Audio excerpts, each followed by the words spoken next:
आज मैं आपको एक कहानी सुना रही हूँ। यह कहानी पुराने ज़माने के एक सेठ जी की है, जहाँ एक नौकर काम करता था।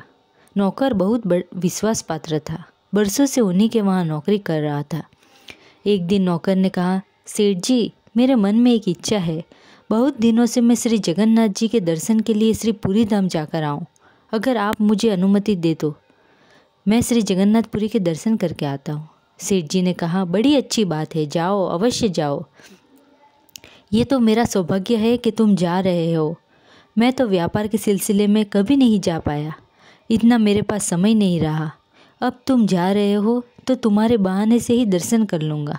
और सुनो, मेरा एक काम करना, ये मेरे 100 रुपये लेके जाओ और भगवान के चरणों में चढ़ा देना और मेरी तरफ से प्रणाम कहना। नौकर ने कहा, अवश्य, ये काम तो मैं करूँगा। सेठ जी ने 100 रुपये दिए। नौकर अपनी यात्रा प्रारंभ की। पुराने ज़माने की बात है, इसलिए नौकर पैदल पैदल जा रहा था। पैदल की यात्रा थी, कई दिन लगे। जब वह यात्रा कर रहा था तो देखता था कई संत जा रहे थे। हरि बोल, श्री हरि का सुमिरन करके, जय जयकार करके श्री जगन्नाथ जी की जय हो करते चले जा रहे थे। एक जगह उसने देखा कि कुछ संतगण सत्संग कीर्तन करते करते पैदल चलते चलते थक गए थे।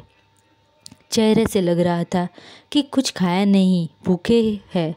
तो उस नौकर को लगा कि मेरे पास सेठ जी के दिए 100 रुपये है, उन रुपयों से मैं उनको भोजन करवा लेता हूँ। जो बचेंगे वो मैं भगवान को चढ़ा भी दूंगा। और सेठ जी ने अगर पूछेंगे कि पैसे चढ़ा दिए तो मैं बोलूँगा हाँ, चढ़ा दिए। उसने 100 रुपयों से भोजन का प्रबंध किया। 98 रुपयों में भोजन करवाया। सिर्फ 2 रुपये बचे। वो नौकर सोचा, 2 रुपये चढ़ा दूंगा। वह भगवान के दरबार में पहुंचा, जगन्नाथपुरी पहुंचा। उनके मंदिर में पहुंचे जाकर उसने प्रणाम किया। जगन्नाथ जी के चरणों में 2 रुपये थे, वो चढ़ा दिए और बोला, ये मेरी ओर से नहीं बल्कि हमारे सेठ जी की तरफ से है, उनका प्रणाम स्वीकार करो। और ये 2 रुपये दिए, उन्हें स्वीकार करो। उसके बाद वह वहाँ से आगे बढ़ा। वापस उसकी पैदल यात्रा शुरू हुई। वहीं सोचते आ रहा था, सेठ जी पूछेंगे पैसे चढ़ा दिए तो मैं बोलूँगा चढ़ा दिए। वहाँ सेठ जी को रात में स्वप्न आता है। श्री जगन्नाथ जी उनको दर्शन देते हैं और कहते हैं, सेठ, तुम्हारे 98 रुपये मुझे प्राप्त हो गए, तुम पर मेरी कृपा बरसती रहे। और जगन्नाथ जी अंतर्ध्यान हो गए। सेठ की आँख खुली। मेरा नौकर बड़ा ही ईमानदार है, उसने 98 रुपये चढ़ा दिए, पर 2 रुपये का क्या हुआ? ऐसी क्या मुसीबत आई कि उसने 2 रुपये खर्च कर दिए? कहीं उसे कुछ चोट तो नहीं लग गई, बीमार तो नहीं हुआ? बहुत कुछ उनके दिमाग में चल रहा था।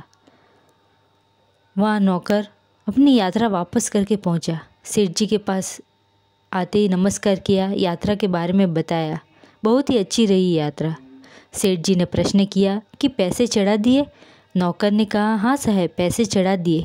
सेठ जी ने कहा, 98 रुपये ही क्यों चढ़ाए, 2 रुपये का क्या किया?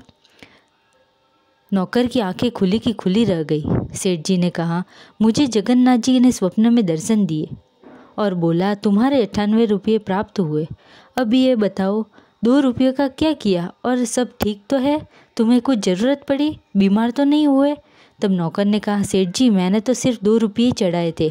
98 रुपये से तो संतों को, भक्तों को भोजन करवाया था।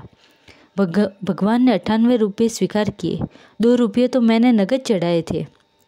सेठ जी ने कहा, तुम्हारे बहाने से ही सही भगवान ने मुझे दर्शन दिए और हमें सिखाया, जीव सेवा ही, मानव सेवा ही सबसे बड़ी सेवा है। मुस्कान बांटते चलिए, हंसी खुशी रहिए और सबकी मदद करते चलिए। इतना याद रखें, यदि भगवान आपको इंतज़ार करवा रहे हैं तो याद रखना, आपको कहीं ज़्यादा मिलने वाला है। जितना आपने मांगा है उससे भी ज़्यादा मिलने वाला है।